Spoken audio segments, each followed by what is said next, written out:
Abbas Hussain here with trainer Shane McGuigan. Shane, we're here at the signing, the contract signing of Hassan and Adam Azim with yourself and also a management company, First Access Sports. First of all, you've had some nice food. I think they've really dealt with you really well. Did you enjoy the food? Yeah, I loved it. It was great food. You know what I mean? It's some really nice fish. There's some nice curry dishes as well. So I'm fed for the week now. So we're going into fight week next week with I've got Billam-Smith and I've got Anthony Fowler as well. So we'll be on rations next week. I don't like to eat too much around my fighters. You know what I mean? But no, it's good, nice food, and we're here. I'm really happy with the outcome. The outcome's been amazing. So yeah, it's an exciting journey for us. In regards to contract signings, we normally see a picture, we'll see a social media post, and that's it really. Yeah. Today you got brought to Slough. Yeah. And I can't really spin the camera back, but there seems to be at least about, what would you say, about 50 to about 80 people here, if more. Yeah. What do you make of it? I think there's actually about 100 plus here, and I think there was scheduled to be about 160, but the floods in East London, there was a lot of people that couldn't come. So I think it's great. I think it's a great event. I think it's something different. It kind of showcases what these boys are capable outside of the ring, not just inside the ring. Obviously, the boxing is going to be.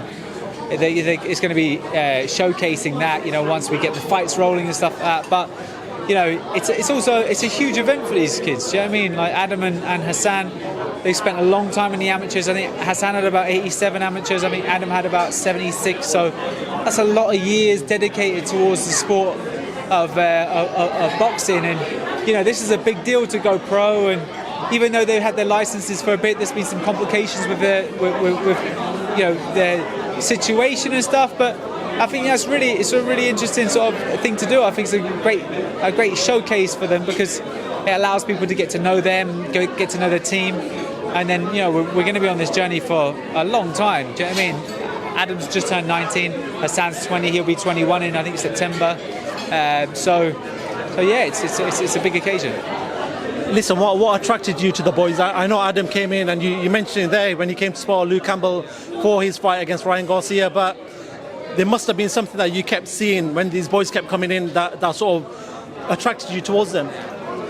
They're likeable people. They're really likeable people. They can fight. Azim's a really nice man as well. Their dad's a nice man. You know, for me, it's about building relationships. I've had many fighters that I've had very good relationships with. I've had other fighters that I haven't necessarily been that close with, but it's been very much a job. But if you're going to take somebody on from scratch at the start of their career, it's nice to build a rapport. It's nice to have that kind of, you know, that family environment. That's what I mean, I've got myself and my dad, we're a family, you know, we're a close-knit team. All of the boxers, Lawrence, Anthony, you know what I mean, CBS, all those guys, Josh Pritchard, my assistant, all the guys that are in the gym, they're kind of like family to me. So, you know, seeing Adam come in the gym and seeing Hassan sparred as well, I saw the both. I thought there was plenty of talent there. Adam really impressed me when he was sparring Luke, and nobody could do that with Luke Campbell. You know what I mean? No one could. Not that it was a very 50-50 well-matched spar, but the fact that he was 18, it just really impressed me, because he was able to keep it long with Luke. Most people get frustrated. I've seen so many prospects come and spar Luke Campbell, like Frank Warren's prospects, Eddie Hearn's prospects, and not one of them can match him at distance. But Adam was able to match him at distance, and I thought that's a really special thing to do, because he's a 33-year-old guy that's bundles full of experience. He's an Olympic gold medalist. His ability, his best attribute is at distance, keeping guys switched on at distance and forcing them to panic. And he, you know, and Adam just took it in his stride. He kept coming back day in, day out, and I was like, this kid, one, it shows he's dedicated to the sport, he's willing to come back and chuck him in with world-class fighters, and two, you know, he's a very talented boxer who's got a lot about him. Actually, the dad mentioned it there that you're not a trainer who likes to bring on, doesn't like to, but hasn't always had the sort of, what's the word I'm looking for, the sort of ability that someone has come to you as a world champion, you've sort of taken the career from there. For example, Carl Frampton, you took him from day dot, and you made him into the champion that he is. With these two boys, what sort of gives you that motivation to start off with the boys? Adam's only had one pro fight, Hassan's had none. Yeah. What's that motivation as a trainer for you to sort of make them world champions? There's a real satisfying reward. Like, I had Carl from very I think about 2 or 3 fights, but we were always training him behind the scenes. Josh Taylor was a debutant when he came on with me, and he was a unified world champion after 16 fights. Chris Billam-Smith, I believe on Saturday nights he's going to be the European, British and Commonwealth, and I've had him from scratch. Now it's a nice feeling to be able to take them through the whole journey. You know what I mean? To be able to say, like, I had that kid from scratch. You know what I mean? And more importantly, from when he was 18. You know what I mean? 18, 19, and with Hassan when he's 20, because these are memories. I mean, I've taken George Groves that had three world title fights. Yeah, I took him on. I took David Haye when he had his success. But it's like, you've only got a limited amount of stuff that you could teach them, and also you can refine them to a certain degree, but their style's made. Whereas, like, it's nice to be able to spend years upon years building the style and moulding them and matching them properly, because matching them, even with Luke, I got him quite far on. He was 30, 31 years of age, and I was like, I said to him, I wish I'd have got you when you just after the Olympics, you just turned pro. But these things, sometimes with the politics in Sheffield and stuff, people get pushed another way, and all of the fighters that have come to me, they said, I wish I'd have started with you. So, and that's not being arrogant within myself, it's just an ability it's just like the energy and the environment within the gym. It's a happy environment, and it's a environment full of really talented boys, so you can't not succeed in it. So I think coming here when you're a young kid and you're at the start of the pro journey, you're going to be training alongside world champions like Lawrence Okolie, you've got Daniel Dubois in the gym, you've got all these guys in the gym. You see how elite level fighters are preparing, and then you only see quality. You don't see journeymen in the gym, guys that their ambitions are to get to Southern area. Everyone's ambition is to become world champion. You actually mentioned your age on stage, 32 years old, Shane. Still very, very young, especially for a trainer. How are you forever learning? What do you do to sort of make sure that you're learning? Because I'm sure at this age, whilst you're well experienced, I'm sure there's a lot more years left in the tank. Well, what are you doing to keep on learning? I've been coaching 11 years. It hasn't been a process overnight. My first world champion, I was 25, but I feel like I'm so much developed since that guy that, and I think I always was quite ambitious, and do you know what? I can do that. I don't need to. I mean, Freddie Roach spoke to my dad and said, does Shane want to come out and be my assistant? And I was literally, when I was finishing boxing, I was nearly going to go and base myself in California for years upon years, and I thought, no, I'll do it on my own. And it's arrogant, but I thought, you know what? Why won't I do it on my own? Because that's the right way to be. If you believe in yourself, and that fearlessness actually allowed me to take on fighters at such a young age.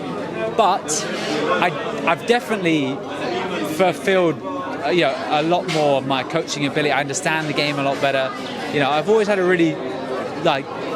I've always been quite knowledgeable when it comes to boxing, but you've got to learn the personalities, you've got to learn other people's attributes, and then think, do you know what, I really want to teach him this, but how do I get that message through? You know what I mean? Because Lawrence learns different to Dan, Adam's going to learn different to Hassan. So it's like, you need to, that's what being a real teacher is. Over years you learn how to get that message through, and if they don't understand it and digest it, we'll try something different, but you're still getting the same purpose through, but you just need to say, all right, do this, turn the hip here, do that, and then also sparring, giving them the insight, whether they're not listening to you. Okay, let's try and not give as many points, let's just try and give one simplified thing, or let's try and set rules on the sparring session, so that these things become second nature, and then next thing you know, you're performing at a quality level. Just quickly, before they do anything like this, I just want to talk about a few of your other fighters. I want to talk about Chris Billam-Smith in a huge fight, massive fight, Tommy McCarthy, biggest fight of his career so far. Just talk to me about how he's getting on, and what you're hoping, but what you expect to see on fight night. It's a great entertaining fight. It's a fight that a lot of people will have it as a 50-50 fight. I believe it's a very winnable fight for Chris. Tommy McCarthy was knocked out in 3 or 4 rounds by Richard Riakporhe. Chris lost on a split decision, but I really believe Chris won that fight. And it's kind of down to what you really like. Do you like a boxer, or do you like a guy that's a bit more aggression? But just the training's been really good. He's had a fantastic camp. He's had a real smooth run at it. He's had good quality sparring, Chris. and I believe he's going to. I think he'll finish him. I think he'll finish him quite late on in the fight, but it will be a really tricky fight because Chris will have to use his brain in there because Tommy's not a massive puncher. He's not incredibly quick. He's not an incredible attacking fighter. He's not an incredible defensive fighter, but he does everything really well, and you have to be switched on. And what he is he's consistent within the rounds. And Chris has a tendency to be, he's had a strong round, and then he literally switches off. He doesn't continue the momentum and grind people down. But maybe that's down to the Ducars of this world, the guys that he's more than capable of beating, and he's switching off in there. But I think you're going to see a much better Chris Billam-Smith, and one that's going to have to be better because Tommy McCarthy's a good fighter, but he's going to come away with a victory, in my opinion. You've got two fighters in the gym who are probably the most heaviest punchers in world boxing, in Daniel Dubois and Lawrence Okolie. How do you deal with that? Because I'm sure when you were sort of training the Framptons and the lower divisions, that was a lot easier. But when you're getting shots by these big boys, how much different is that when you're training them? It's like the difference between 5-a-side football and 11-a-side. There's more space between the shots. So they might be more powerful shots, but there's more space and you can fill it with movement. And the movement for the big guys takes more out of them. So it's tiring to train for me, it's as tiring to train bantamweights as it is to train heavyweights. But the impact is definitely a lot more severe on the elbows and the arms. And I'm one that does a lot of teaching on the pads and stuff. So, but I love it, and I feel like Lawrence's performance of late have showed the time and effort and sweat that myself and him have put into his boxing. And Dan, we didn't get a chance to really showcase his sort of new style and stuff because it was so quick. But he's going to be boxing probably end of August, and I think you're going to see a new and improved Daniel Dubois. But we've also got Anthony Fowler, who's just had a baby today, so he's on the card. By the time you get this interview out, unfortunately Roberto Garcia, his opponent's pulled out with a bicep injury.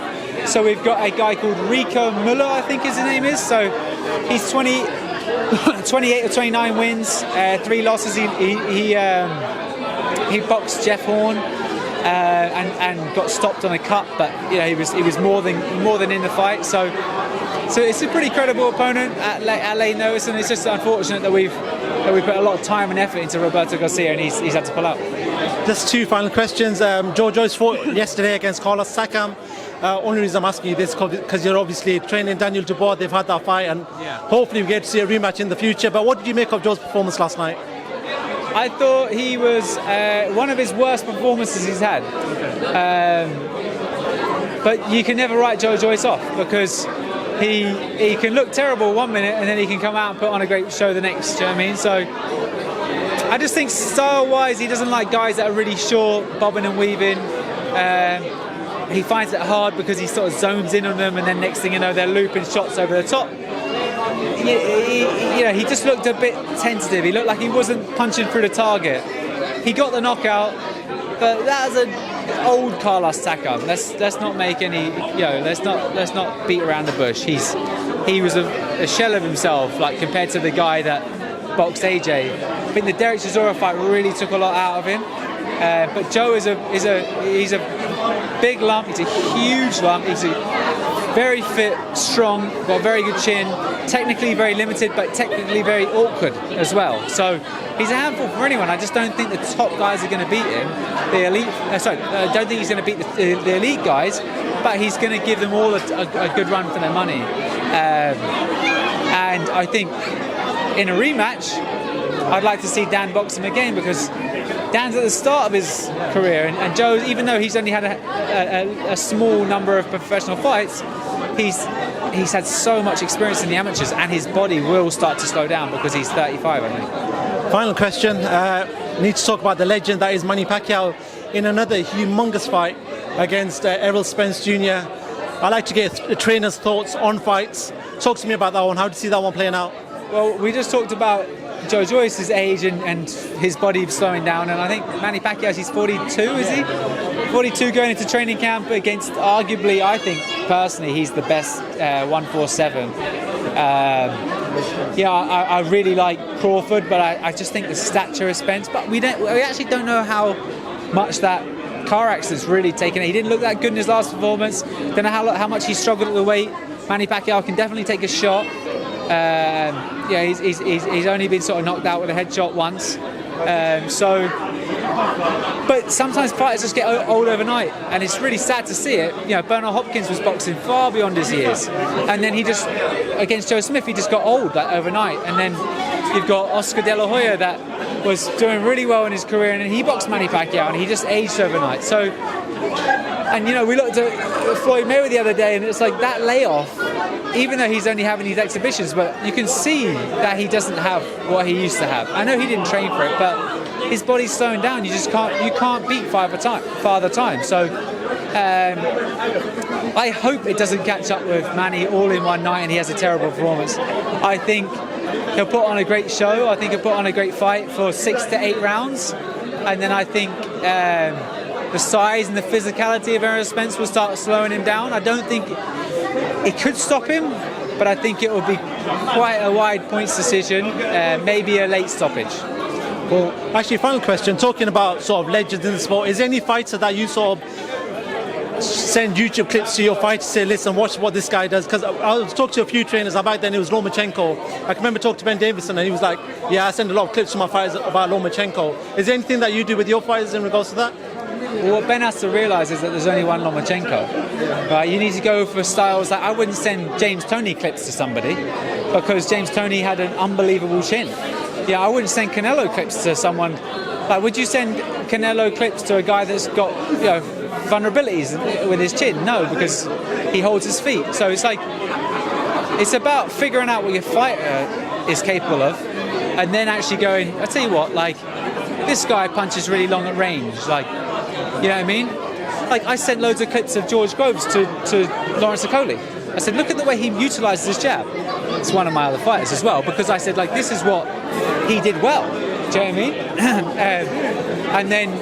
And then you've got other styles that are kind of hands up high attacking fighters, and you might send them somebody different. Do you know what I mean? So it's just about figuring out what they're... like Adam, for instance, he loves watching Mayweather. I said, yeah, you love watching Mayweather, but let's start watching some other people. Why don't you watch some fluidity guys like Sugar Ray Leonard? Do you know what I mean? Why don't you watch some guys like Tommy Hearns that holds his height? He doesn't ever get down to the level of his opponent. He used to just punch him on the top of the head. He doesn't try and get below them. Do you know what I mean? So it's figuring out, especially guys that are at this stage of their career, like Adam and stuff. He's so adaptable, and you can mould him. But if you got a guy late on, you would say like, okay, let's just start sweeping round on the angle like Lomachenko. Do you know what I mean? Because they're not going to do that. Do you know what I mean? Cool, Shane. I know it's quite late in the evening. Actually, I don't even know what time it is, to be honest. I think there's some more food coming out, or something's happening anyway. But Shane McGuigan, it's always a pleasure talking to yourself, and good luck for next week as well, Chris Billam-Smith. And we'll talk soon. Thank you very much. Appreciate it. Thanks, Roger.